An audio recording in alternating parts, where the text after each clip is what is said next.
Everybody like the chill hip hop? Okay, let's try another one. Real. This one's called chill hip hop. This one's called hip hop.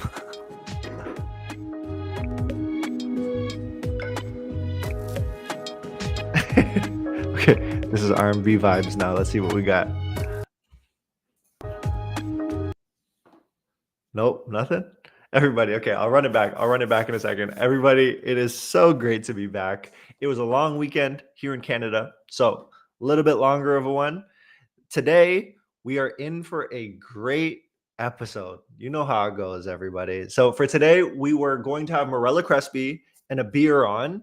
Morella unfortunately got sick, so we're going to need to reschedule. As of right now, Morella's locked in for August 19th, so we're going to see her then.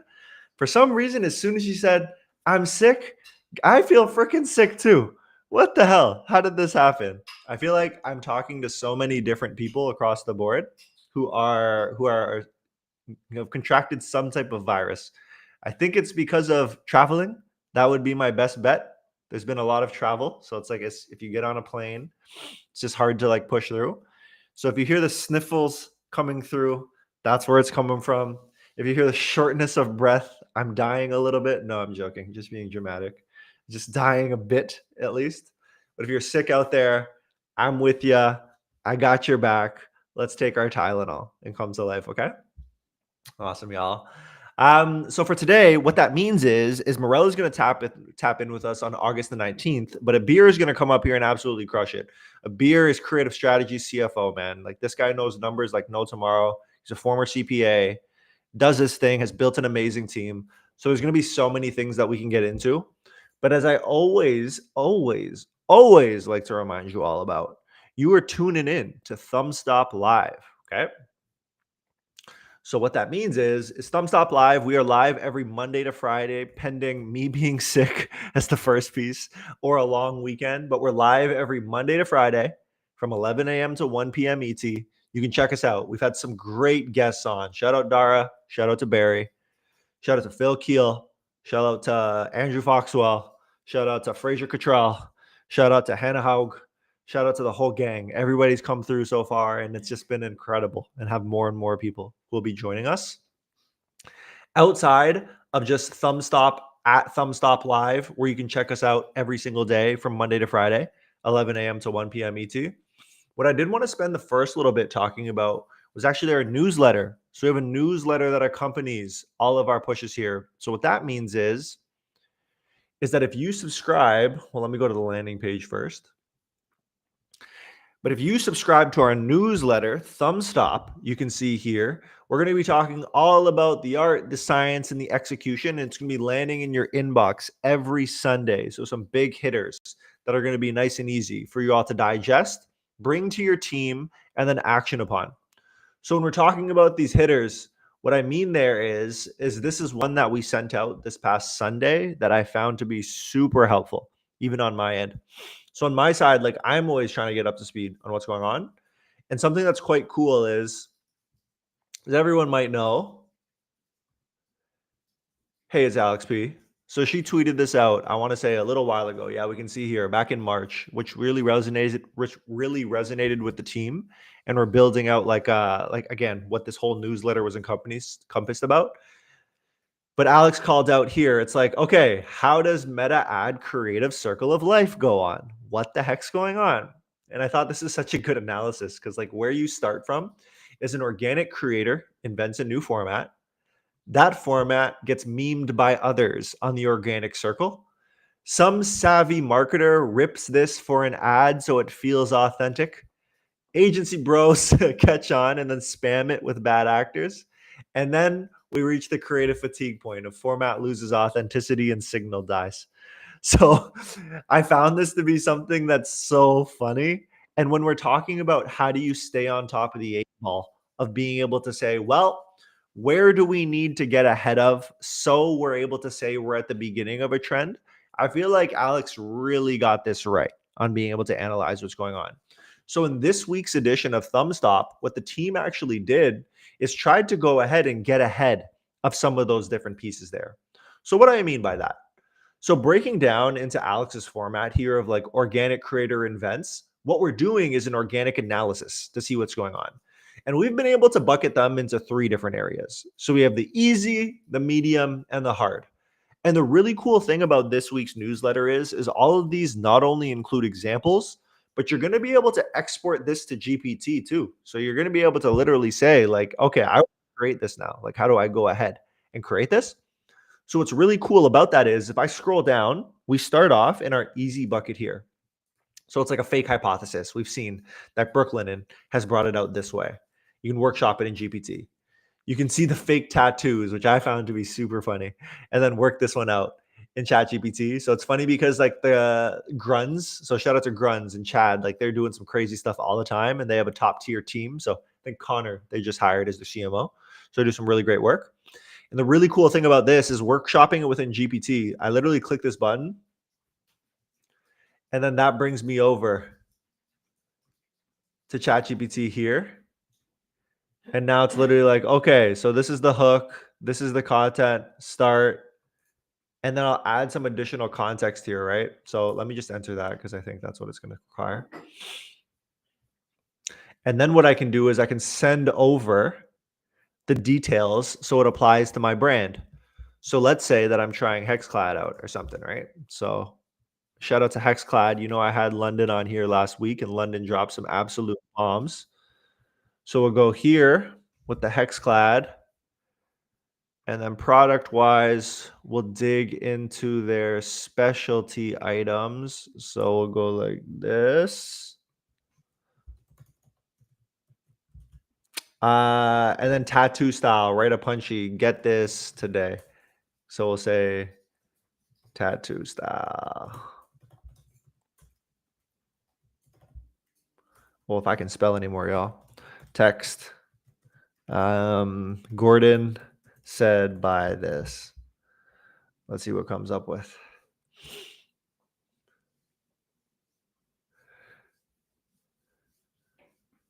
Ad structure. Yeah, this is where it's cool. So it's literally just saying like, all right, here is how I now have a prompt that I'm able to then say, hey, can I go basically brief a creator with? So it's nice and easy. Let's see if I can take it to the next level. So it's like, yes, please generate mockup. So I think it's cool because it's like, I say please to it just in case it ever takes over. So I'm not screwed. And let's see what we got here, y'all. So as we know, this sometimes takes a little bit of time. So as that's popping back up, it's why this was so cool. And this was just the easy formats to be able to recreate. And then as I scroll through, you get into some of the more medium. So it's just like emerging organic tactics. What's going on? Less established in our space. And then we're judging that based off views, of course. Shout out to Romain. Romain was also on here. And then finally, the hard side was the unhinged organic social posts. All right, so it's just like Pine Soul. So everyone's been talking about Pine, and like they've reinvented their brand from the ground up, basically, to accommodate some of the new creatives and just trying to tap into that Gen Z chaos. So all of these different things are starting to come to life. Let me pop back into ChatGPT really quickly just to make sure, or see if I have it coming up. Let's see what we got. Oh, I'm so curious now too. Some of these first stabs at the mockups are always interesting, right? So let's see what we got. Oh God. Oh God. Oh man. Everybody, while the suspense kills us, this kind of looks like Caitlin Clark. We have Abir in the background too. Abir is going to be joining us up here just in a minute now. And like I said, he's going to be blessing us with all the knowledge as it comes to being creative strategy CFO. But let's see. I'm not excited about this for some reason. I feel nervous as this is starting to pop up. Feels inappropriate. Not good. Not good. What's up? What?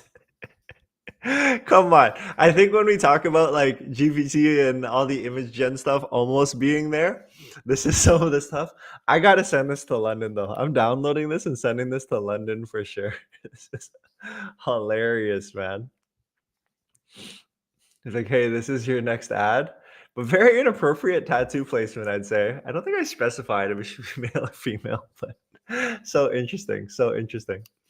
Y'all, that's a good start, but that's the reminder that I will say. It's like you can check us out in so many different places, right? So the first place that I talked about, of course, was just subscribing to our newsletter. That's how we got to this place of describing what's happening in the world and how you can adapt this to your needs.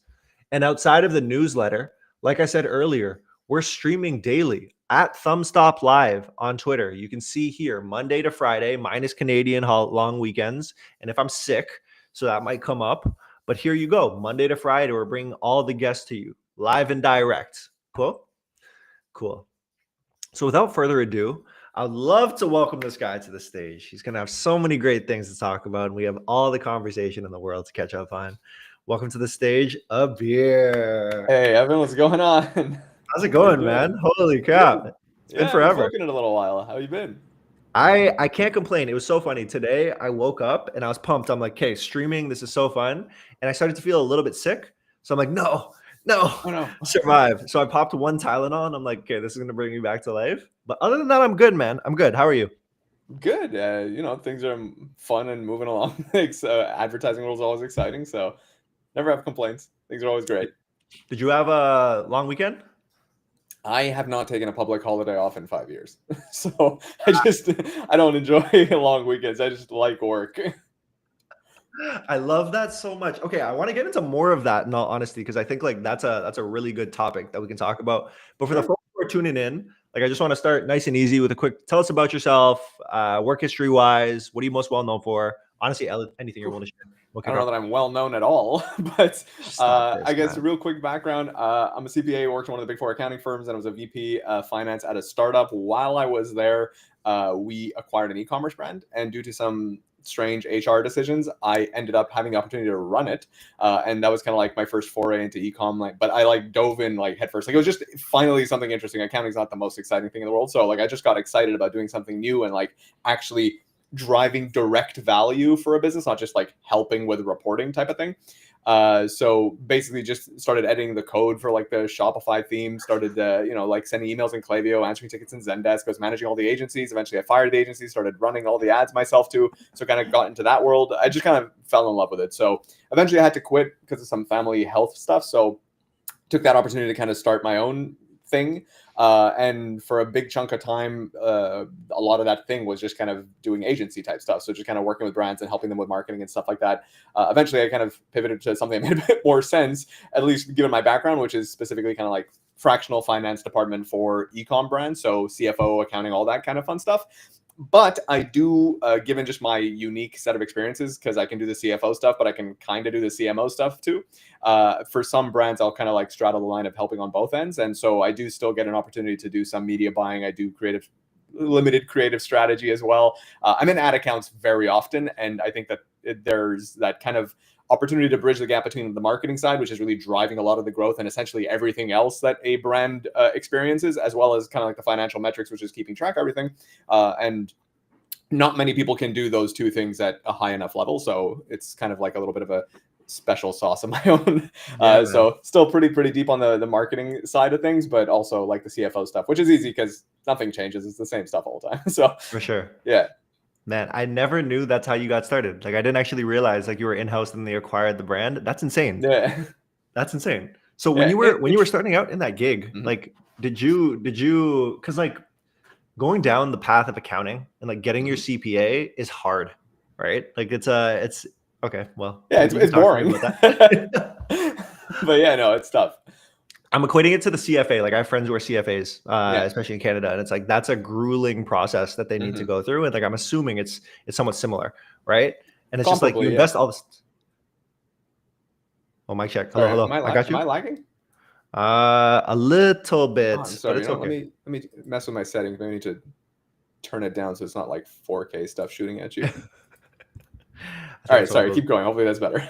Cool. Yeah. Let's make the adjustment. But I was gonna say it's just you put in all the effort to go down the accounting route. It's when did you know at any certain point, or if you were just this might not be for me. There's more out there that I want to be able to tackle, and this isn't as fulfilling as I anticipated. That's a great question. I think it was while I was at the startup. As startups go, it's a very rough kind of like world. Like things aren't. It's not like working in a big business where it's like things are healthy and moving along, and you're just kind of keeping the engine running. It's a lot of trying to create fire when there isn't anything, and like branches are wet and stuff. Like you don't have the tools, and you're just trying to make stuff work. And I think there was an aspect of it where I was very senior in the company just because of my knowledge, information, influence, whatever. But the thing that was really kind of like frustrating was that I couldn't make results happen. Like I couldn't create revenue. I couldn't create action and traction for the company. I was just supporting the other people. So I would give them the reports. I would create budgets. I would set up policies and analysis and forecasts and stuff. And then I would like tell them and point at things, but like that's not like it wasn't direct. And I think that became frustrating. So then I had the opportunity with the ecom brand. Like it was so exciting for me because I'm like, oh, I can do things. I can write an email in Klaviyo and I can hit send and then money comes in. And so like that was a lot of fun. It was a lot of excitement that would come from that. And that's why like I loved it so much because for me it was this opportunity to finally like make value happen directly. And when did you, like, when you were going through that experience of like, okay, I'm more of a support function in this case and advising people on what they can do, like, was there almost immediate friction in your mind as like soon as you started out? Or I'm just trying to think of like people who are starting out their career that might catch a recording or might catch a clip. And they're like, yeah, CPA, like that's what I want to do. Like I want to go down that route. Right. And I'm almost wondering, it's just like, why can you catch yourself earlier to be like, I'm this type of person. Like I think I'm going to run into friction at a certain point. So let me rephrase that way. No, that's a great way to put it. Because for some people, that is like an appealing world to be in, like just being a support function. I'd say that where it became a little bit more obvious is once I got good at the support stuff. So early on, it was there was a lot of learning and growth in terms of like how to do forecasting, how to implement ERP, how to set up budgets, because a lot of that stuff I wasn't taught. I kind of had to figure it out as I went. So as I kind of acquired the CFO skills, there was progress in terms of my own growth and learning and abilities. But then once I kind of learned, and not to say that I know it all by any means, but once I learned a lot of it, and there was a bit more of a, let's call it asymptote or a plateau in terms of that growth, then it was like, okay, for further growth, I need the company to grow, and the company's not growing. So now I need to make that happen. And that's when it started becoming less fun because I'm learning stuff and more frustrating because now I can't learn things and the company's not doing things. So interesting. It's so interesting how that plays out. And then when you took on the ecom brand, I'm so curious about like how that happened, first of all, because it's like that's a pretty big responsibility, I'd Yeah. assume. So there had to be a conversation in there of some kinds. Ooh, so okay. I guess the short of it is that basically, the actual startup that I was working for was kind of an agri-tech company, and so they essentially wanted to go into the e-com or like the product space. Sure. And funnily enough, the business that we acquired, you know, Magic Spoon. I'm sure Yep. everybody does. It was Yep. those guys' old brand. So the brand that they had before Magic Spoon, that's the one that we acquired, and so it kind of fit well into the startup's like own niche, if you will. So basically, it was an opportunity to kind of like own the product and kind of move forward their whole philosophy.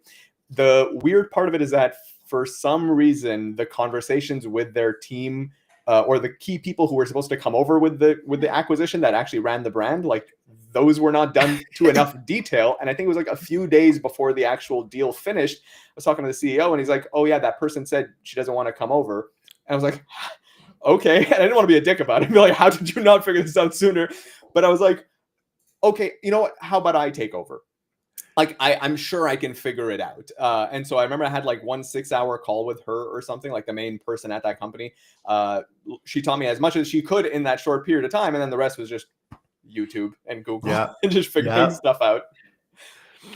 Did you have a marketing bone in your body at that point? Oh my God, no. I mean, I had a maybe a raw creative talent, if you will. Like I was always into like doing sketches and videos and stuff like that. So there was something there. There's a little bit of a spark, but certainly not like anything more concrete or what's the word I'm looking for? Like something a little bit more technical or like learned. So it was sort of just like a little bit of vibes, and certainly like without a doubt, I made a lot of mistakes back in those first early days. Because again, I had nobody else to learn from. I didn't really have a reference point, so I was just kind of like chucked into ecom, but like without any sort of context of like what good ecom practices are. Like what I know today is 10x or more what I knew back then. So I'm curious to think like how much better I'd do if I were to be in that situation with the knowledge I have today. But at that point, it was just a lot of figuring stuff out.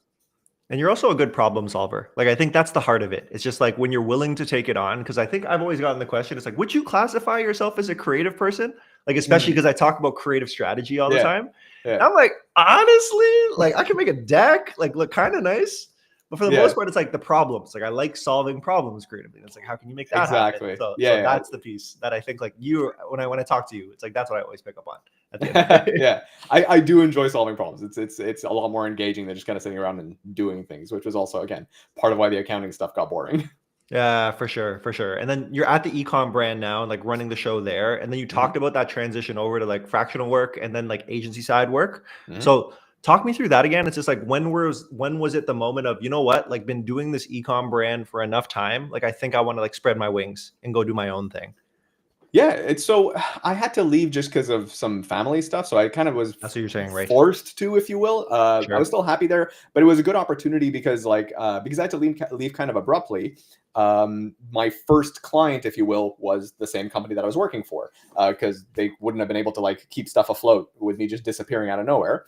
And I never really wanted to do anything entrepreneurial. Like, I didn't have like that inspiration or bone in my body, so to speak, until that point. But I was like, whatever. Like, if I'm ever going to try it, I might as well try it now because I have this like very easy jumping off point. And those early days was just me be like, okay, so what do I want to do? And being the guy that I am, I built a spreadsheet of like, here are all my skills and here are the possible combinations. And these are the kinds of things I can do. So I'm like, oh, I can build a marketing firm for accountants, or I can create an accounting firm that does this and all these other things. And marketing was still something that I enjoyed probably the most. So I started off with that, got the traction, but then like I think just the more sensible part of me that saw the opportunity insofar as like finance for ecom, like I knew the opportunity was so big and it just kind of made a lot more sense given my background rather than trying to just be a typical agency. And not that I say that in a disparaging way, just like for myself, I didn't necessarily have as much of an unfair advantage in the agency space the way that I do in the finance space, where it's like we're hard to compete with given my background. For So sure. for me, it just made a lot more sense to kind of go in that direction. Huge, huge, huge, huge. And then now, like you've gone through this whole journey. It's like when people come to you and like you have your team, we got to talk about your team more at some point. It's just like, Sure. what can they expect when they have that initial conversation from you of what you're going to be offering? It's basically a fractional finance department. So the way that we approach it, like my really core philosophy, like kind of like I've alluded to so far, is I don't actually like accounting that much. Like I don't care about accounting for the sake of accounting. For me, it's very much I think about this: what is the stuff that we can do that will add the most value to a brand and will help them scale the best using the tools of accounting and finance. So accounting and finance is just our core tool set, but ultimately it's all guided around that philosophy. Like, how do we actually help these brands make better decisions, scale, understand their business better? So when you come at it from that perspective, it's really just kind of putting together the operational sort of processes necessary to kind of inform that. So one of the things that's a big strength of ours compared to any of the competitors that I've seen is our reporting. And that was something that I built out very specifically using the frame of like, as when I was a brand operator, what are the numbers that matter to QuickBooks P&L stuff, but like what numbers do I need to be able to understand to make better decisions? That's why like our reporting incorporates a lot of accounting data, obviously, but then we also pull in revenue from like a new customer versus returning customer revenue from Shopify. We'll pull in data from Amazon. We pull in data from the ad platform. So we add a lot more context that's not typically exists within the scope of what an accountant works with, because that context allows the brand owner to understand their business a little bit more holistically. So our reporting is very strong and something very differentiated from that perspective, because ultimately it was like, okay, I just need to make sure these operators are understand, like, and again, a lot of them are not necessarily financially savvy, so for them a spreadsheet is a little bit annoying to look at, but for me it was that just like, how do I help them make better decisions? And so we kind of provide all of the everything that you need your finance department to do that. So that's the bookkeeping, it's controllership, it's process, it's AP, it's and then also the CFO stuff. So forecasting, financial modeling, ERP, inventory, costing, all the boring shit. The boring stuff that needs to happen nonetheless. So I feel like Exactly. that's a super important piece. And like when you are starting out with brands, do you find that like uh there's a common place that they're all typically making a mistake? It's a great question. I'd say so. Funnily enough, because this comes up often when I do encounter a brand, it is two major places. One is on their marketing side. So a lot of them don't necessarily have the best marketing infrastructure. They're not necessarily working with the best agencies. They don't have the best like distribution in terms of creative relative to spend. And then the other side of it is kind of just on their finance structure. So they might have way too much inventory relative to their sales, which is tying up too much cash. They might be spending too much on, or they might not have the right break-even ROAS target set up for their media buyers. They might be taking loans, but they don't necessarily have the unit economics for the loan to work. So they're supposed to be extending cash window, but they're actually just buying themselves a little bit more time, but they're still going to die out a little later. So the finance infrastructure often does show some problems, and I like doing that initial analysis. But funnily enough, a lot of times when I do talk to a brand for the first time, like I'll download all the finance data, I put it into like these funky reports that I built out to just kind of give me like this holistic overview of everything. I also ask for access to the ad accounts. Because I'm like, look, just let me give you a second set of eyes on this, and I'll just look through it and make sure it's a good structure. So funnily, there's a brand that we work with, and this happened not too long ago, but they raised some money and they started spending a lot more on ads, and their revenue started shooting up. But the thing is that their profits were not great and their cash flow was not great. And so one of the managers on our team, we kind of do these roundtables. She came in, she's like, hey, like I'm confused. I don't know what they're doing. I don't know why they're doing this. And I'm like, all right, cool. Ask them to send me access to the ad accounts, and I'll jump on your next call with them. So I kind of got on that call with them. I reviewed the ad accounts and I jump on the call and I told them, okay, look, whatever. It was a whole bunch of stuff. I'm like, look, strategically it doesn't make sense. You're going to burn out the cash flow. You don't actually have the retention because your product is not a repeat purchase. Like it's not a consumable. Your product expansion strategy is more about going horizontal. So increasing your time, like having additional people that you can sell to, but it's not more products that you'd sell to the same acquired customer. So because of that, you can't be going so hard on your blended ROAS. Your NC ROAS actually needs to be like above break even because you don't have a retention strategy currently, or like one that really can be sustainable.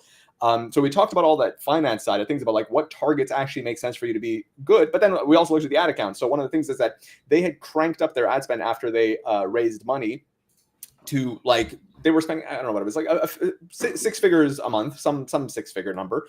And so they were spending way more. The revenue did shoot up, but it really crushed their profitability. And when I went to the ad account, like aside from some like comments on the media buying being a little bit weird, the main thing that I told them, like for the relative to the amount that you're spending, you have nowhere nearly enough creative.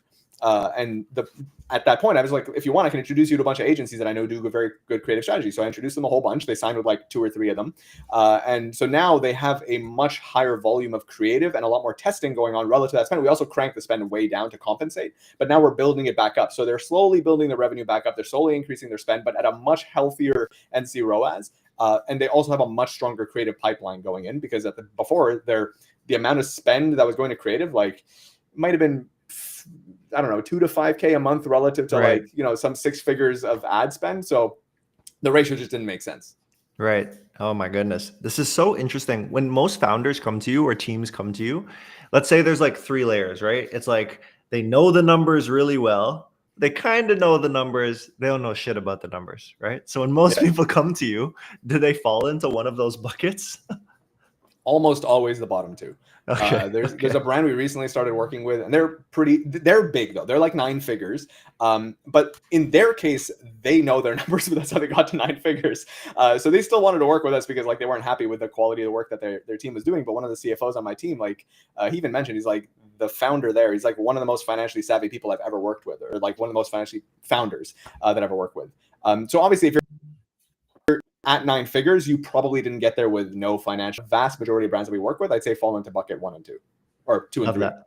2 and 3. Yeah. And then I think like what I'm curious about is like, which metric do they have to know like the back of their hand? I would say contribution margin by channel, and for DTC specifically, splitting that into new and returning customer contribution margin. So if you don't understand that, it makes it very difficult for you to be able to make any sort of budgeting or scaling decisions.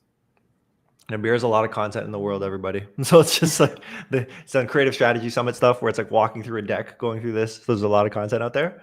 But okay, perfect. I want to switch gears a little bit here. So I've pulled up, well, first of all, your TikTok. So I want to look at that. But then outside of that, also had a chance to pull up a couple tweets, and I want to talk through these different elements here. So I'm going to go ahead, pull your TikTok up here first. And you're popping, man. Nah. Honestly, it's nowhere nearly as much attraction as I feel like it should be, given the effort I put in, but whatever. It's doing something. It's doing something, that's for sure. And the consistency, I feel like it catches up. So you got it here, the Cranky CPA. Good amount of following. Awesome. And then some videos that are doing their thing, man.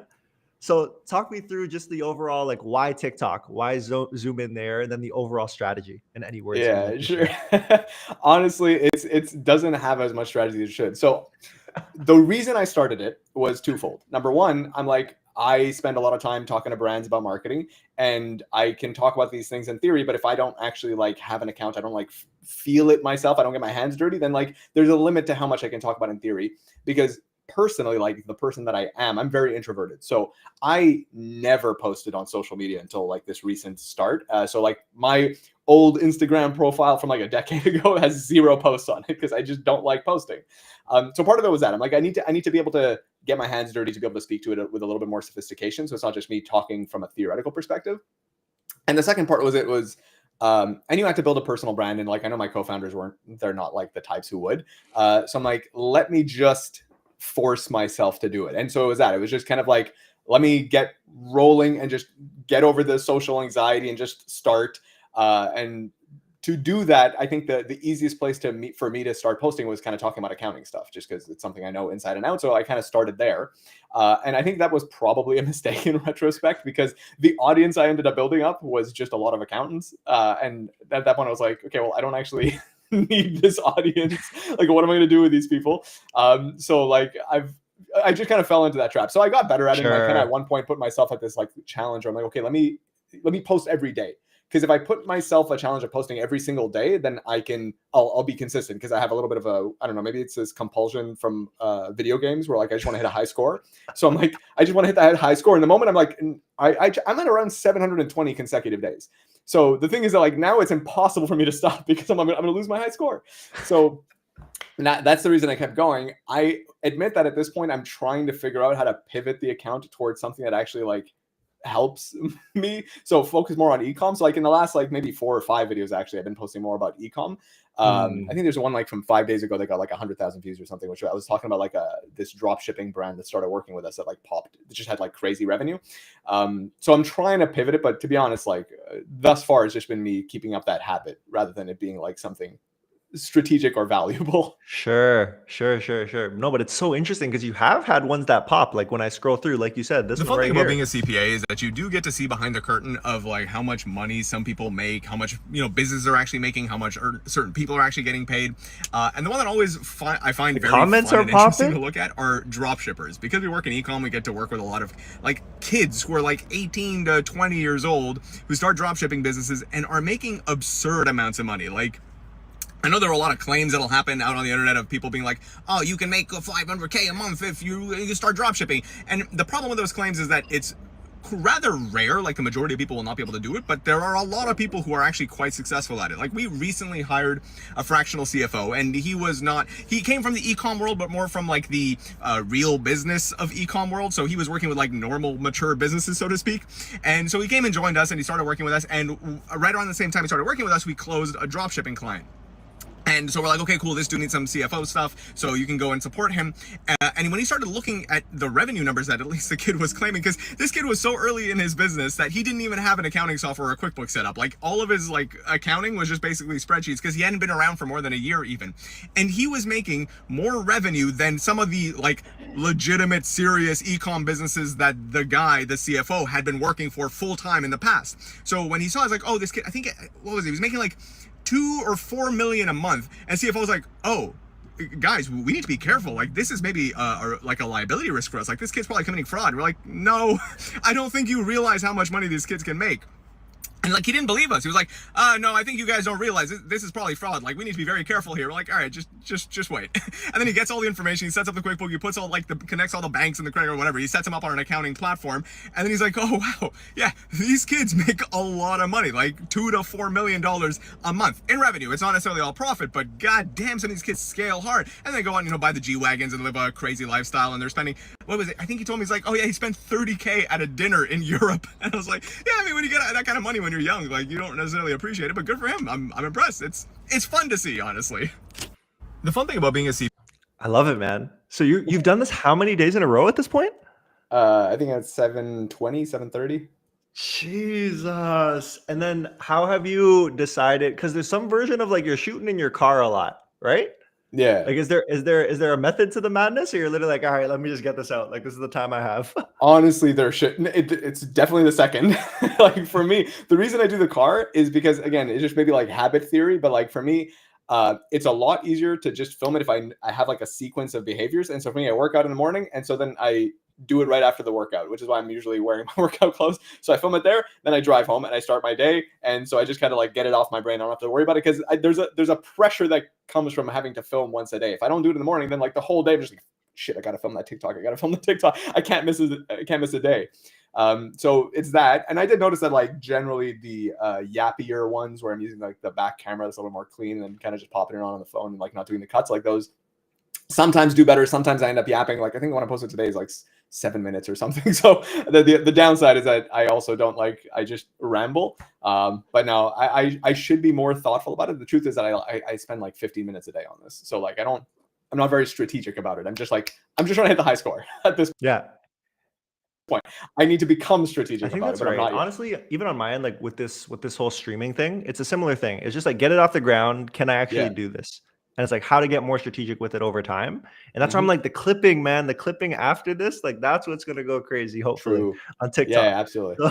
So need to master that portion of it, but like just doing it is a really good forcing function. And now I have no choice. Like rain, shine, Mhm. sick, healthy, like just get it going, essentially. I didn't realize you were doing this every day. When you mentioned it, I was like, oh damn, like, but that's good. It's the best way to make sure you keep doing it. And that was the reason I did the daily thing. Cause I'm like, if I just say I'm gonna post sometimes, like sometimes can end up being 3-4 weeks because you're like, Yeah, man. it's easy to always kick it back. But Yeah, man. daily, you can't fuck around. Daily cannot fuck around, and you realize how much, at least for me, like this 2 hours, I'm like, holy crap, what do I talk about? I need guests. And it's just like, who can help? Please, please, You're please. you're good, man. You're really good off the cuff. So it Oh, must I be appreciate you. smooth. Yeah. I appreciate you. Oh man. Well, I looked at your TikTok strategy, and like as much as you just say 15 minutes, I was impressed, man. I'm like, No, holy crap, this guy's taking it seriously, got major views. I'm like, I gotta get like that. So as much as you're just like 15 minutes a day, I'm like, nah, man, that's sick. That's sick. I really like it. I I really appreciate it. like I it. appreciate it. I need to turn it into something more proper, but Yeah. at a minimum, at least I've gotten a lot better at filming. And most importantly, I'm way more comfortable about filming now. Like that was the big thing because like the anxiety that I used to have, like at this point, obviously is gone. I've posted like 800, 900 times. I don't care. I just like, man, post it, whatever. Who cares? I don't What were worry you about being anxious embarrassed. about? What were you anxious about I don't initially? know. It must be just one of those things. Like, what are people gonna think? And what if they don't like it and stuff like that. That was the part of the reason I even when I started the TikTok account, I made it. It was completely private. Like my name's nowhere there. There's no link to our website or anything. At some point I should do that too. But the point is, it was like no name, nothing. I didn't link to it from anywhere. So I also wanted to see how good I was in terms of like just organic skill. Like, how can I get traction with zero? Sending people from elsewhere or cheating on the engagement. I think my first video ever got like 5,000-6,000 views. I was like, oh, okay, cool. I guess I got something. And then like maybe 5-10 in, I hit 100K. I'm like, oh, okay, there's something here. So like maybe I do have a little bit of a skill. So that feedback loop also kind of like helped with the comfort level. But yeah, the anxiety at the beginning was just like, I don't know, being embarrassed about like posting on the internet, people seeing it, and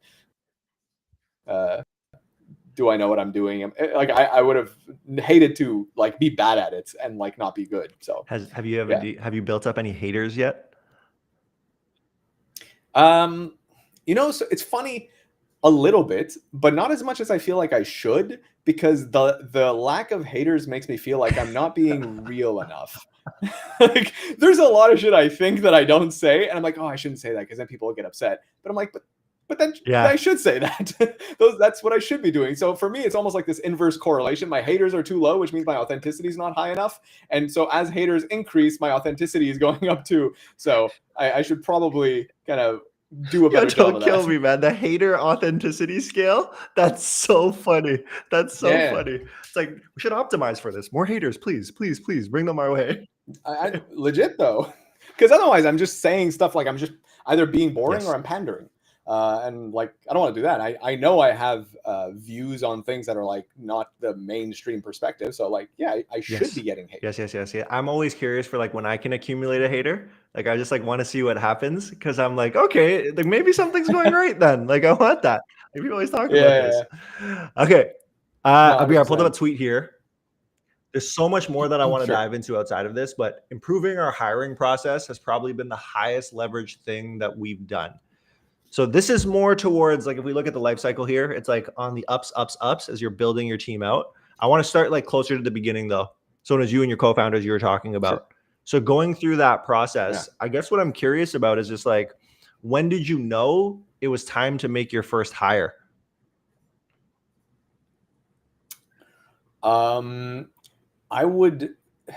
The first hire is always too late. I think most people, and us included, our approach was that we were so focused on just trying to maximize revenue and profitability that like we really took a very long time before bringing that next person in, because of the fact that obviously each person has a cost. And we then kind of hit that point where it's like, you're so overworked that you don't have time to hire. And I think the mistake was that we waited too long. Part of it might also have been because we were kind of coming off of like relatively well-paying jobs. So I think the need to like not take too big of a lifestyle hit was maybe more than it should have been. But the point is that like, it was definitely too late. I think the moment that you have, say, if you are spending, like, and this would apply, I think, to most agencies as well. If you're spending more than 50% of your time on delivery, chances are you can hire somebody, and that what you take 50% of your time to do will probably take them 100% of their time to do, and you can offload that to them. And yes, you're going to take a profitability hit, but that is what is going to give you the opportunity to start scaling. So I think it's a theory of constraints thing. You just have to kind of always analyze like what is the bottleneck for you, and more often than not, if you have at least a reasonably good ability to generate revenue and leads, then you should try to make sure that you improve that over time, and then just kind of keep moving delivery to other people as much as possible. The exception would be is if like you either don't want to scale, or if you absolutely have zero skill at generating leads, in which case just be a freelancer. Very good. Very good. So that's like the initial read. And then once we get to this point here of like improving your hiring process, I'm gonna have a bunch of follow-up questions, but talk us through what this improvement looks like. Sure. And how it's in implementation. So, oh man, like a few weeks ago just went and completely ripped apart our funnel. Like I think our funnel was pretty solid. We actually had a lot of people coming in. We were hiring maybe 1 or 2 people a month. So like a pretty reasonable clip. I think one of our HR, our people ops specialist, she was maybe doing like 20 to 40 interviews a week. So there was a lot going on there. But then at the same time, I was like, okay, cool. If I want to be able to 5x or 10x this, like this system won't work because she's already maxed out on interviews. So basically restructured it completely. And some of the major changes that I made is that, for one, we set up a type form that had a lot of like kind of branching logic about how people would get through. The other thing that was in that type form that, fortunately, they released this feature right around the time that I was doing this kind of this revamp. Historically, we used to ask people to send a loom answering a couple of questions in the typeform process. And we got a reasonable amount of people coming in, but not enough people were submitting looms such that like the people ops person, she would have to jump on calls with people. And a lot of people, especially in the instances where we're hiring offshore, because we have a mixed team, in those instances, you'd have a lot of people who didn't have good communication. And if the communication was poor enough, it was sort of like, I don't really care what your skills are. Your communication is a little too bad, given the fact that we work with clients. Like it has to be at least at a certain level. So she wasted a lot of time on that. What Typeform then finally implemented was the integrated video and answer questions. So it's basically, while you're going through the Typeform, you just click a button, you can just record it through your phone and then just answer it and kind of go. So that helped an enormous amount to be able to save her time from getting on calls where she would spend 15, 20 minutes talking to a person that clearly was, because she's a very sweet person, she's not going to just like hang up on someone. So it's like a lot of time was wasted on calls where like people clearly just didn't have the comm skills. Whereas here it's like, okay, cool. Now you can screen them through that process. And then there was also this automation set up around like, if they are able to meet enough criteria, we also automatically send them an assessment. So then they submit the assessment. So now she just can look through, like a bunch of people are just going to not submit it. So, okay, it's not time saved, as opposed to her emailing them the assessment, which is what she used to do. So the assessments kind of just flow out, like over 100 of them a week are sent out to people.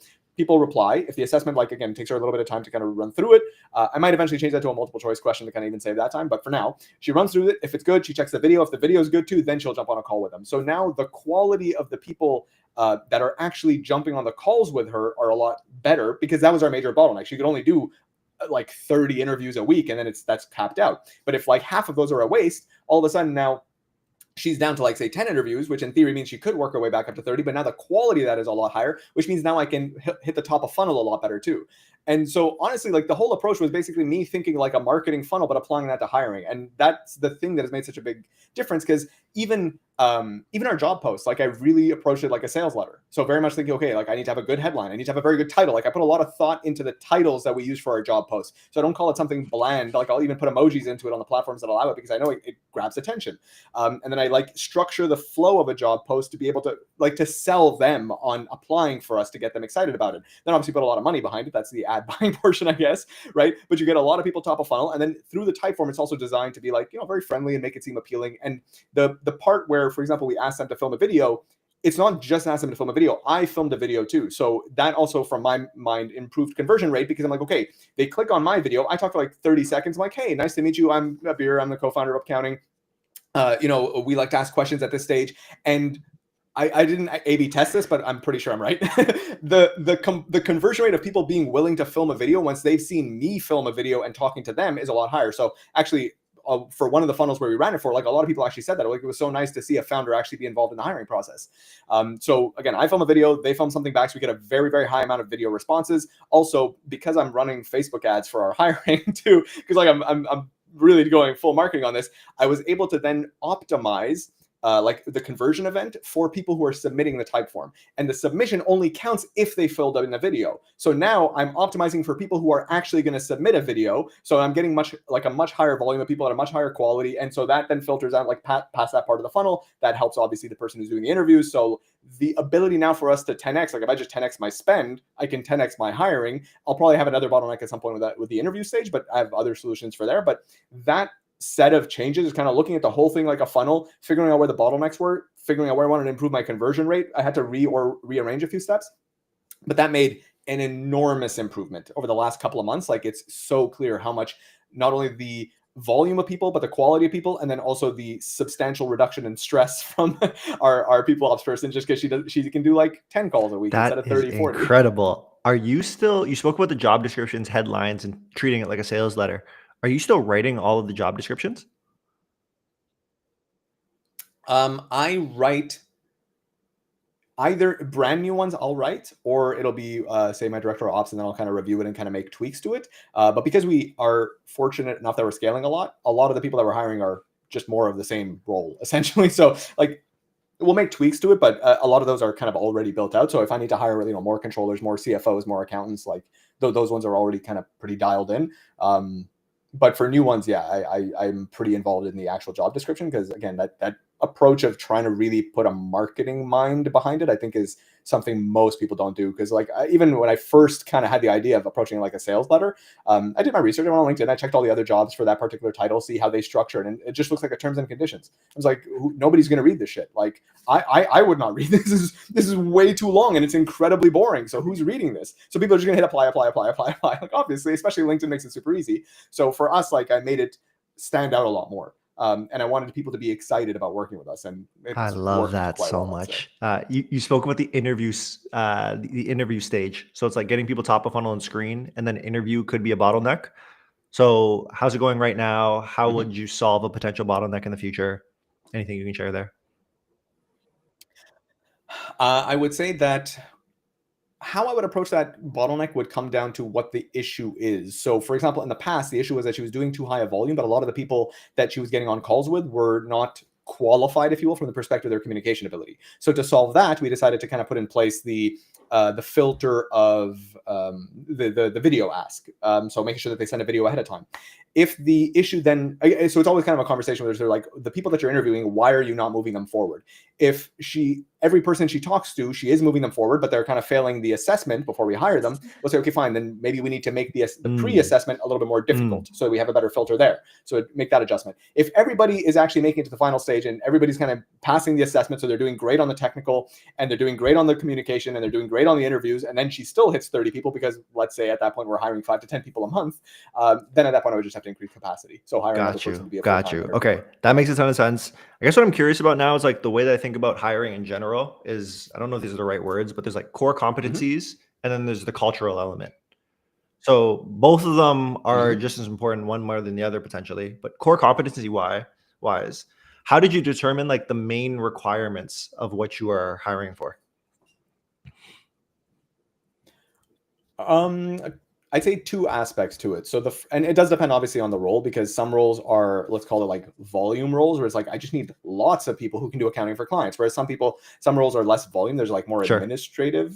So like if I need an HR person, I don't need to hire 10 of them. So I just need a person who's very good in that particular role. But the two aspects are, one is that almost every job in the company I've done or can do really well if I have to. So there's an aspect of like, I know what I need to be able to do to succeed at it. And so even if I'm not the best in the world at it, which obviously I'm not, I have enough knowledge of what it takes to be good at it and then what it takes to be great at it. So I can always kind of like use that kind of set of determinants to like decide what core competencies are necessary. The second aspect of it is looking at the people who are successful in that role. So if you analyze the people that you've hired and say, okay, the people that really crushed it, what did they have? And the people that we didn't really like and we ended up firing, they didn't quite work out, what were they lacking? And when you're able to kind of triangulate between those things, like what are the things I know I need? What are the things that the winners have? And what are the things that the losers, for lack of a better term, but just to keep the comparable language, what do they lack? Then you can kind of figure out what things I need to make sure that I'm able to screen for in the entire funnel. And still something we're working on. Like, again, some of these big adjustments I made were like maybe 2 months ago, and the volume I intend to increase. And we're working on additional steps and tests to be able to kind of identify what are the things that like don't work out. Like recently we had a person who came in, crushed it on the assessments, was very strong technically, but left because they just had very, very poor communication internally. Not that they couldn't speak English well or communicate, take forever to answer, to the point that it was creating bottlenecks and problems for people. So like, okay, cool. Then I guess the attention to communication and kind of being able to, allow people to collaborate effectively online is an important thing. So we need to figure out some mechanism by which we can test for that sooner so that we don't have a problem like that happen later on. So it's kind of doing that diagnosis or postmortem, if you will, to understand what didn't work out. Yeah, and then it's the quick course correction, because I think like you described there, it's like, I haven't encountered this before. And now that we've encountered it, automatic adjustment. How do we bake it into the process? So that quick course correction is like equally as important in that process. Mm-hmm. I am curious though, have you hired for a role that you haven't personally done at this point? I'm doing that right now. And it'll probably be the first role that I like. It's a bit of a struggle because I do not know how to know if that job is good or if it's being done correctly, because we're hiring a developer. And I am knowledgeable enough about technology. I can do little bits of code like that. Like I said, I used to update like Shopify code myself. I know I use GTM, GA. Like I can do some stuff, but I'm not a developer. And so it's very, very difficult for me to be able to look at a developer and be like, oh yeah, this guy's very good. Other than like looking at a pedigree, like, oh, he worked at Google and Facebook and Netflix. Sure, he also costs $800K. So that's like, to be able to identify if a person's actually good at being something that I have zero skill of my own, that is very tough. And so that's a problem I'm currently grappling with, because until then, every other role, like as a founder, you kind of have to do everything. But we didn't have to develop technology until recently. So that's the first time. And kind of the main approach that I'm using there is essentially having another developer that we know from previous lives, if you will, that we trust, assess the development competence, if you will, like the skill sets. So I'm not going to evaluate their skills in terms of like their technical skills. That'll be somebody else whose opinion I will believe. I can assess the culture stuff. Trusted voices and advisors in a process for something is so important, I think. Mm-hmm. So I'm with you there. I think what I'm trying to think of is like, based on the seat you're in now and the stage of company you're in, is there a role that you would be able to do, but at this stage you'd be like, you know what, I know we need it, I'd go hire it instead of me going to do it? Does that exist? Oh, for sure. Yeah, absolutely. Yeah? Like I have this, I don't know, like little joke I sometimes make where it's like the final form of every entrepreneur is to just become a content creator. Because in theory, every single thing that you can do in the company, you can hire somebody else to do, except for be your face. So it's like, at the end of the day, that's the only thing I can't outsource to someone else. I mean, if you think of like, I don't know, Alex Hormozy, massive guy, and, huge team. Yep. He basically spends all his time doing content because like, that's the thing he can't really replace in quite the same way. So I'd say that pretty much everything else is something that's kind of on the plate to be taken off, or kind of like on the map to be taken off. It just comes down to that theory of constraints about like, what is the right time at which it makes sense to hire a person of the adequate amount of skill, and whether we have enough resource to be able to afford that person, and what are they going to unlock, and how much time does that free up for me, and then what am I going to do with that spare time? That whole calculus, which is always a difficult sort of like constant, like the computer is constantly just recalculating that answer at all times. But that's a process to kind of determine who and when you hire for different things. But the one thing I'll probably be left at the end of the day will hopefully For that sure. I just do For sure. Honestly, I think like this is where I'm almost curious for your advice, because I'm not going through this right now, but I tend to struggle with this, where it's literally like there are roles I know we need, but it's so hard for me to say like I shouldn't do it first. Like, why would I not? Like, create the space so there can be a standard at least what does good, what does great actually look like, and then hopefully get someone even better than you. So I think if you had any advice for someone like me who lives in these weeds every day, right? Yeah. It's just like, should I go do the 0 to 1 and hand it off? Or is it get someone else, have them figure out, if it doesn't work, just like fire them, essentially? I would say it depends on how much of a technical hurdle it is to kind of learn the thing. So if we're talking about, for example, let's say, how do you script for or prepare for a podcast or something like that? Like, how do you put together the outlines and stuff like that? Or how do you find guests? Then yeah, sure. It makes sense for you to kind of do it. You have an understanding of like the pros and cons of the approaches, and then basically kind of hand that off to somebody else. But if it's something that's like very, very technically in depth, like say something like setting up a whole cold email infrastructure to be able to kind of reach out to potential guests and kind of create that whole funnel, that might be a very involved process. It's like might take a lot of work to part of what you do. Then sure, like some businesses, cold email is like their entire strategy for generating revenue. So yeah, it's very, very core. Learn it. I mean, I learned it at some point for us because I wanted to know if it would be something that works. But for other businesses where it's like, if it's not really a core functionality, then if it's, again, super easy, sure. But if not, I would say start off with a freelancer, because at the very least with people like that, the nice thing about agencies and freelancers is that to an extent live and die by the quality of their work, because they get clients and they get fired all the time. And then like some of them obviously can have trash quality, but they're just good at acquiring clients. But a lot of them they need to be good at what they do. And the problem with in-house people, and this now slightly touches upon like the in-house versus agency argument, but the problem with in-house people is that the ability to know whether or not they're doing a good job is a function of the places that they have been in the past as they were held to there, and then also the person who they report to, say the founder, being sufficiently adept at identifying whether they're doing good work or not. And I've seen it very often with brands that they'll hire an in-house marketer, for example, and they'll just hold them to a much lower standard than they will an agency, because there's this sort of bias where it's like, oh, the person's in-house, like, you know, I trust their opinion more. And I'm not even to say that they're being malicious with respect to say the advice, but it's like a lot of times in-house people don't know stuff, especially if like you're a small beauty brand and you're hiring from like L'Oreal or something. It's like, what do they know about running Facebook ads? Like, it's just a completely different world.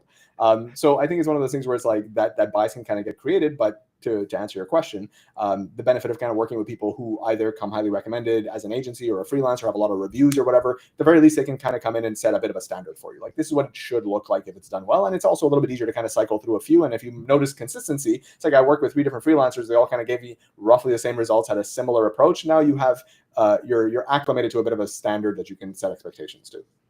I really like that. Honestly, like the mental model I'm following of what you had mentioned is literally, hey, if you can do it, the level of complexity just isn't that much and you can pull it off, do it. But if it becomes more and more, at least in the 0 to 1 stage, hire a freelancer, because they can help you figure it out. And it's like, if it doesn't work, it's not the end of the world, but a freelancer helps you get it there. And then once you've gotten through the 0 to 1 stage, if it is something that can start to scale and you have the resources internally, like, go ahead and hire for a role like that. Does that sound right? Yeah, absolutely. Unless it's the kind of thing where it's like, you can look at an output and tell if it's good or not. Like, you can just kind of look at their portfolio and be like, yeah, no, this is not good. But anything else? Yes. Cool. 100%. Cool. Okay. The big side I want to talk to you about now is like, that's competency. The other piece is culture. So you are an intense guy, and I love that about you. Like, you even kicked off this call with, I haven't taken a freaking public holiday in 5 years, man. I love work. You know what I mean? So first of all, talk to me about your perspectives just on like work-life balance in that bucket. And then also how this applies to your hiring process when you're thinking about bringing people on. Yeah, great question. Funnily enough, today's TikTok is about this topic, but it's like 7 minutes long. If you want to watch it later. So I posted it this morning. But So I'll answer the second Yeah. question first.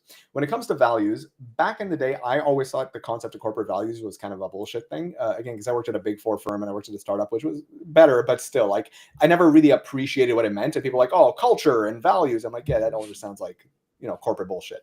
Because I was maybe a bit of a toxic employee at some point, so I was always like, yeah, these people are just trying to manipulate us, and I didn't really get it. I had an epiphany while we were running our own company, and I was like, you know, there does seem to be a consistency in certain character traits amongst the people that we hire that we love. And those traits don't seem to exist in the people that we don't like. And maybe that's what values are. And it was, again, maybe to some people that's super obvious, but for me, that was kind of my epiphany. I'm like, yeah, that's true. And so I went on this like, I just sat down and I started thinking of all of the employees that were our best ones. Also thinking of us as founders as well, but kind of like obviously compensating for the fact that I don't expect employees to work like we do, but then kind of just thinking, okay, what are the traits that they do? So for example, they're very respectful in their communication. They're very they put the customer or the client first in terms of being very proactive about helping them, like all those kinds of things. Just working through that, made a big list, and I'm like, okay, what are the things that, like, the people we didn't like, what were they lacking? And I'm like, okay, that kind of matches up with the list, and then just kind of refined it a bit to make it a bit more nice sounding. And you know, not be like 14 things long, and that became kind of our values. And when I realized, okay, I'm like, so these are the things, and like I vetted them. I thought, okay, these are genuinely our values. When we hire, we should hire according to the values, because in theory, if the values are accurate, which so far they do seem to be, then we should have to make sure that the people that we bring on board actually match these values. And then when we're doing our performance reviews, we do it according to the values, because if they're doing a good job, then yeah, it should map to every one of the values. And if they aren't doing well in the values, then that would correlate with us not being happy with them. And if we need to fire people, it'll be in accordance with the values. So being able to kind of identify what the things that actually matter, that work well for your corporate culture or whatever, I think really does help on that front. My personal view on it is that when it comes to the people on our team, I try to be as, or I'll answer this in two ways. When it comes to people on our team, I try to accommodate what people want. So like, I like to work a lot, but that doesn't mean I expect people to work a lot, because most people don't want. So for me, if I want to be able to build the best possible business, we're a service business, so I need the best possible people.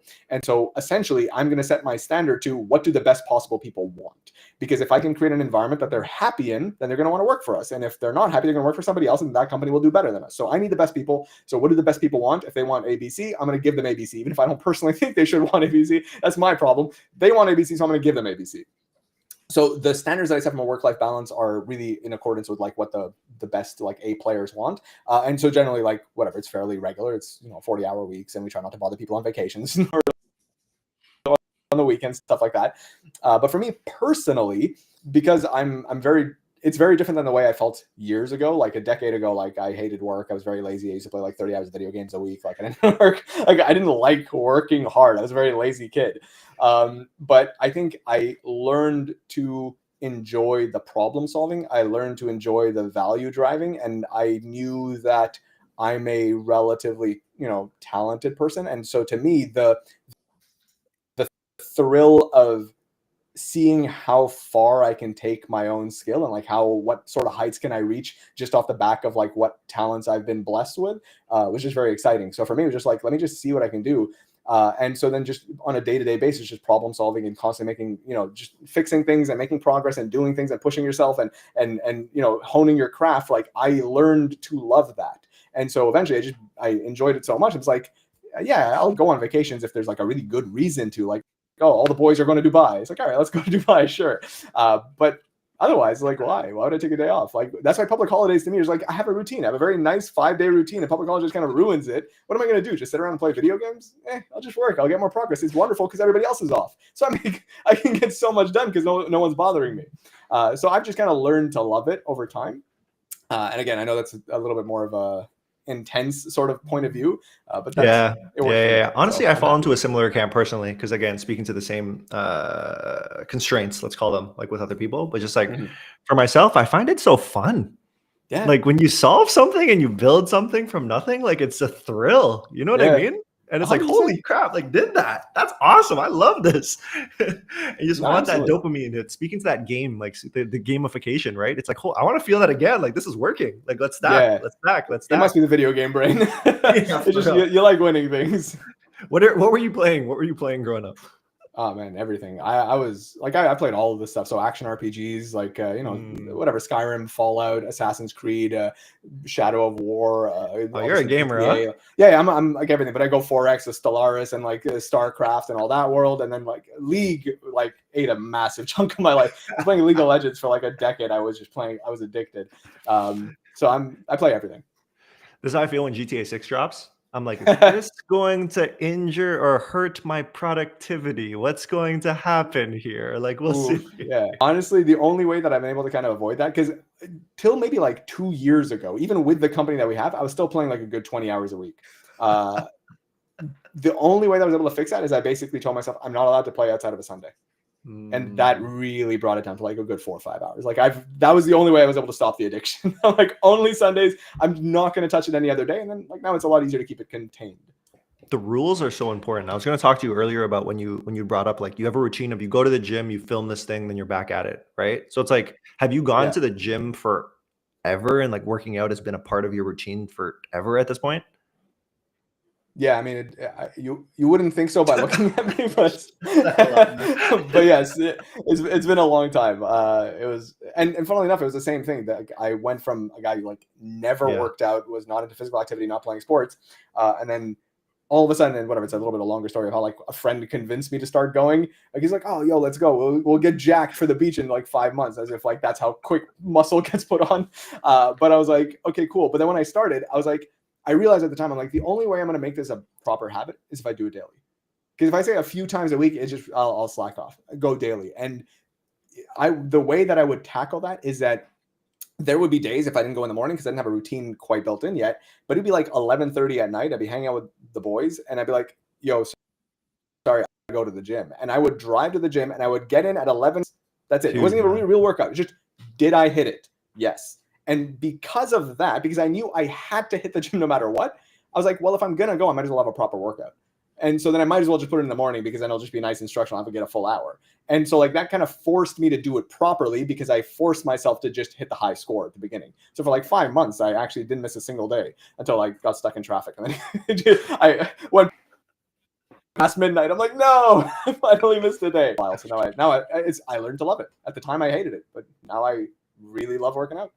That is so interesting. I'm trying to figure out your motivations because some people it's like the outcome, which is always a little bit harder because like then you have to enjoy your journey always. Some people it is the journey, but what you're describing is like some internal like I need to hit the high score and I'm accountable to myself, you know? Like it's I need to live up to this. And that's the main thing that sounds like it motivates you. But how would you describe it? I would say that's what starts it. I wouldn't even say motivation factors into it that much anymore. It's discipline. So for me, I remember I had a friend, he once like was trying to sound dramatic. He's like, every day that you wake up, you have to make a decision. Do you go work out or do you not? Or I'm like, that sounds exhausting. I have to decide that every day. Like, because then it takes a lot of willpower. Because every morning you wake up and then you have to have that debate where it's like, oh, I'm in the mood. I didn't sleep that well. A little bit tired. It's actually very freeing to make the decision once. I'm going to do it every day. And that's it. I didn't require any motivation because I kind of just said, I don't have a choice. I'm going to do it. And especially when you structure it in like a very like part of a routine where it becomes easy. So it's like, I wake up, I don't even think about whether I'm tired or not. I know I'm going to go to the gym. There's no world in which I wouldn't, unless I'm like very sick. But it's like, I'm going to end up at the gym anyway. So yeah, whatever, just do it. Doesn't take any willpower, doesn't require any motivation. You just kind of do it. It's like you're on autopilot. You just go through it. So part of it is maybe the initial motivation to make the decision to establish something as a routine. But then beyond that, it's just, you're just doing it. So it's just discipline beyond that. And the second part of it is the ability to kind of learn to enjoy the things over time. And that's like, I talk about this in my TikTok, but it's just micro joys. It's just finding little things along the way that you enjoy. So it's just like, oh, I actually love driving to the gym because my car's kind of fast. So it's early in the morning, there's nobody on the roads. So I enjoy that. And so I just drive really fast to the gym and I blast the music and I really like that music and there's sun in my face and that feels really nice. So it's just little micro joys. When I'm at the gym, I like, I like looking at the pump and the pump looks really good and I have a nice shot of caffeine and that feels really nice. So you just stack the micro joys and it's like the whole thing becomes pleasant. And that's kind of, that's how whatever neuroplasticity works. And I kind of like I didn't mention this, but before I became an accountant, I actually had a science degree. So like so like for example, the knowledge of like how some of those things work in the brain and stuff like that, like that's me just trying to use these little hacks to understand how things work. So a lot of the things that I love today, whether that be working out or work, are not things that like 10 years ago I did. I hated them. This is so interesting. So I want to kind of describe like how it's my rough view of life and energy. Like how do I put my energy into different areas? And I want to get your opinion on like how you view the world. So for me, I kind of view it as light bulbs, right? So it's like I have my professional career, I have my like friend relationships, romantic relationships, family relationships. I have my like personal hobbies, like that type of stuff. And I think I've come to terms with I can't keep all of those things super lit up at once. So it's like physical health, mental health. And I almost need to make decisions of like, where am I going to distribute my energy at a given like quarter, let's call it month or whatever it might be. Right. And I find it so challenging to like consistently jump between them consistently. Like, where am I going to place my energy? Like, for example, right. Like Reza had to force me into the gym. Like I threw so much at work where I'm just like, bro, I'm dying now. Like my shoulder's bad. It's like, no, you're going. You have no choice, man. You're going. But like I wouldn't have made the decision because I want this light ball lit. So I'm curious how you view the world. Similarly, but the analogy I would use is probably more what you would expect from me. I approach it like budgeting. So it's about determining, okay, these are the resources I have. How do I want to allocate them to certain outcomes? And some of them are a bit more flexible because it's a function of like, it's funny, I'm working on a whole thing about marketing budgets. And so like the concept of how like, the budget that I put to Facebook, like that part's flexible because if the ROAS shoots up, I'm going to increase spend there. Like that's not a strict budget, but the one that I'll put to like influencer, that one might be more strict. Like I'm gonna stick to the budget that I have. So it's similar to that. Like some of the things are a bit more flexible. So it's not like I have to go on a certain number of vacations, but if an opportunity pops up, like I'm gonna jump at it. And if there isn't, then that's cool. I just don't. But beyond that, it's just determining how much we want to allocate from like the somewhat finite resource of time that we have.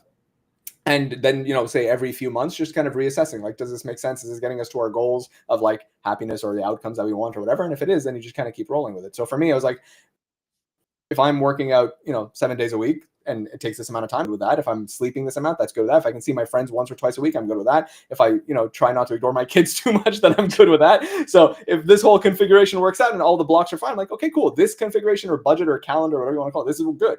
So I'm good with it. And then I just cruise and just enjoy that. And then if something starts to feel off after a little while, then you kind of just sit down and assess the calendar, the budget or whatever. And like, let me just kind of move some resources from here to over there and make some little tweaks.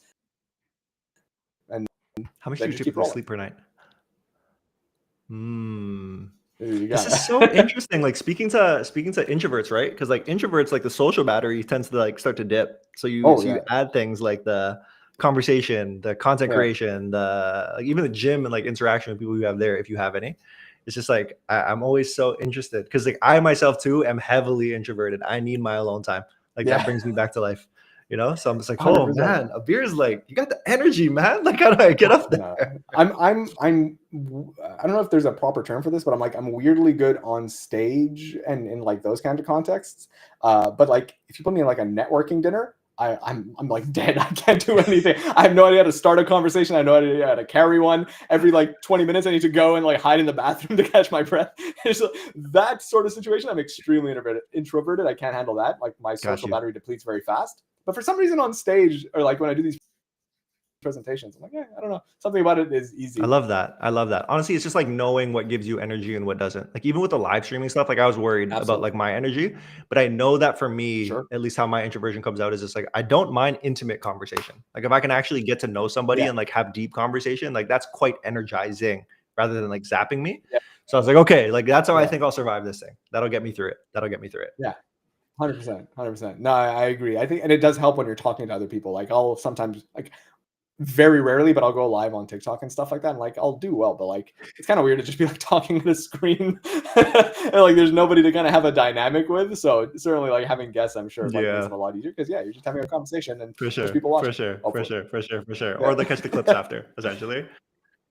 Yeah, exactly. Okay, well, you've been super generous with your time. I have a couple final cues for you. One's more tactical, and then one's just like bringing it back to like life, essentially. But like first tactical one I'm curious about is just like you talked about earlier, you have strong opinions. So I'm wondering if there's a strong opinion that you have that others might not commonly agree with that you wanted to share today. In the context of I take it marketing typically when I ask the question, but if there's anything, take it any way you want. Yeah. Ooh.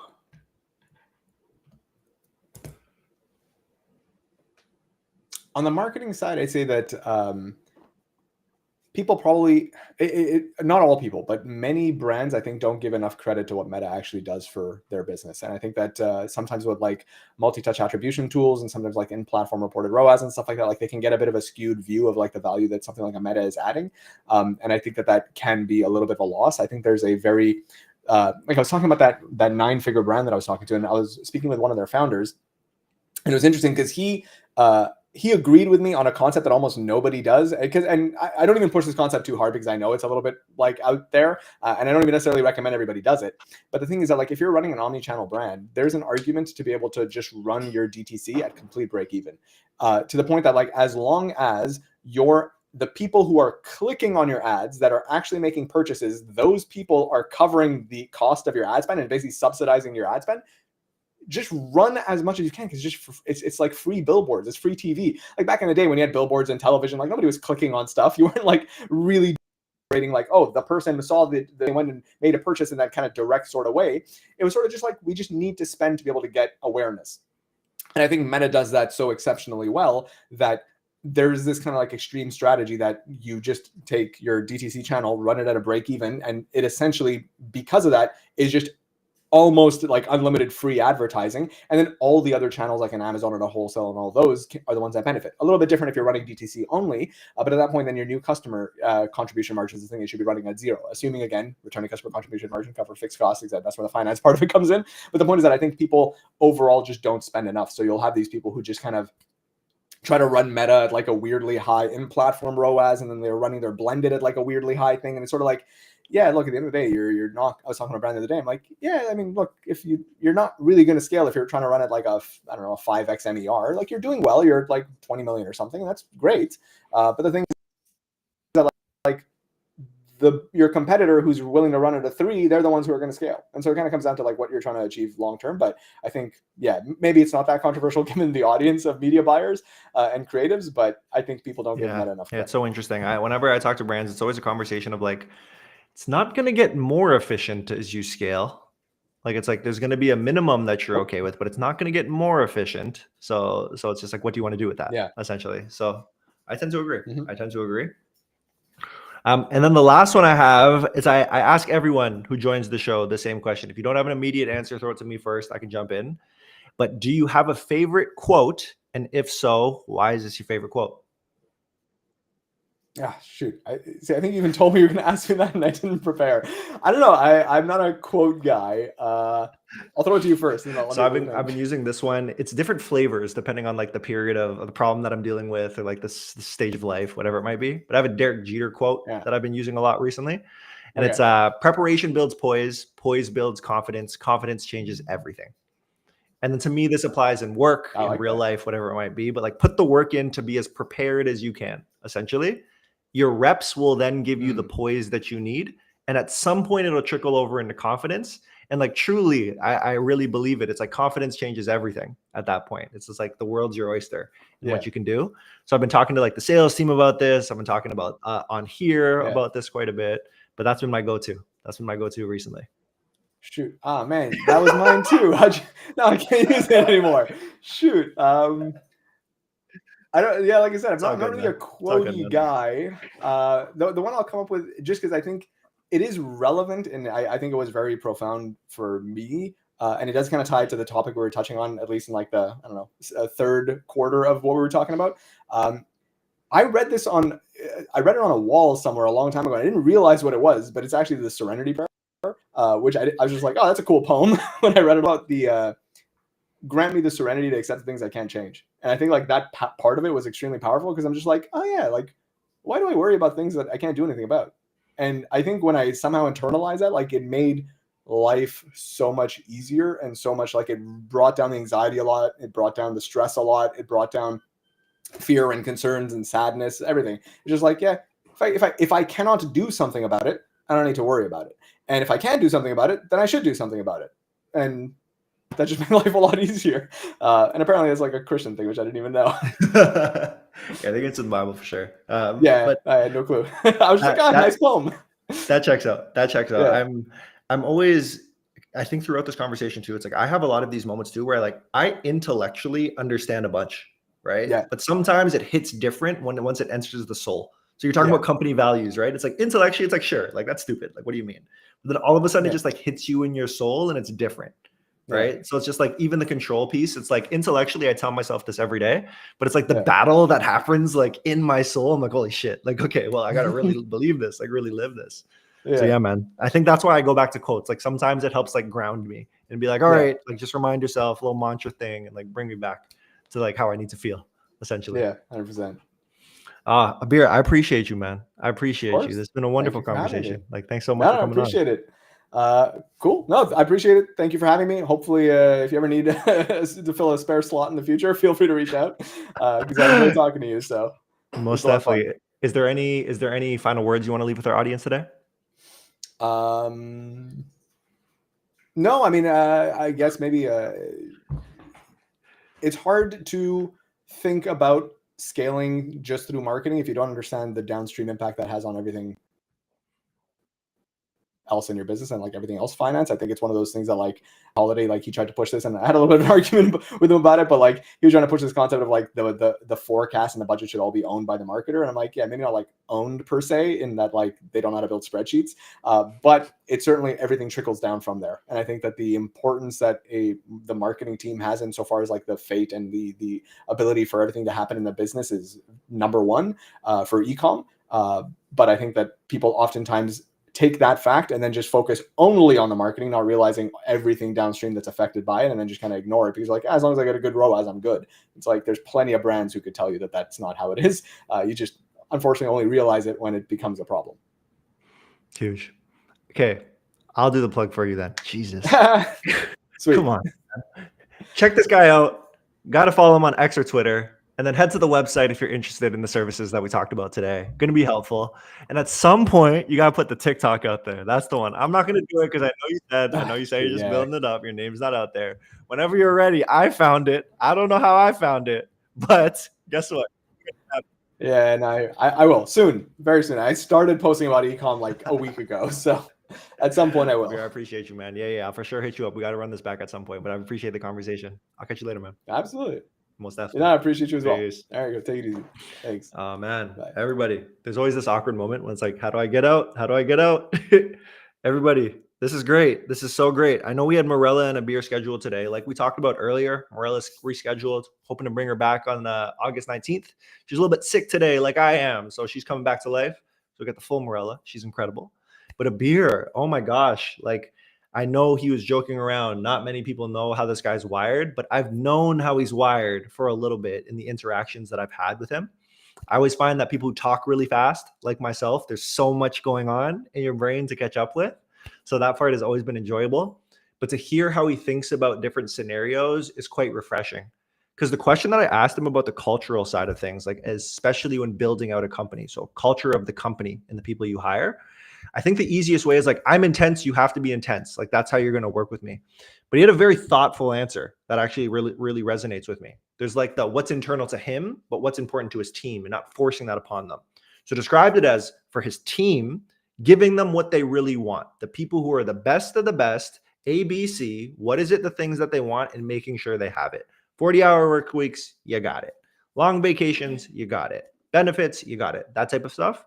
But for internally for himself and his soul, he's like, no, I'm going to be a psycho. I haven't taken a public holiday in freaking who knows how long. So him owning that and not applying it to the outside world because it's not necessarily necessary, I think was really refreshing to hear. Amazing, everybody. I've enjoyed this time talking to Abir. I'm going to go be sick a little bit and lie down. But everybody, I'm going to be back tomorrow. We got Alex Cooper and Jimmy Slago coming up. It's going to be a freaking fun one. Those are my guys. We've hung out a couple times. They've been in Fargo together a bunch, but they're going to come up and talk all things AI. So tap in for sure. Okay. But everyone, this has been a blast. I appreciate the time. You all mean a ton to me.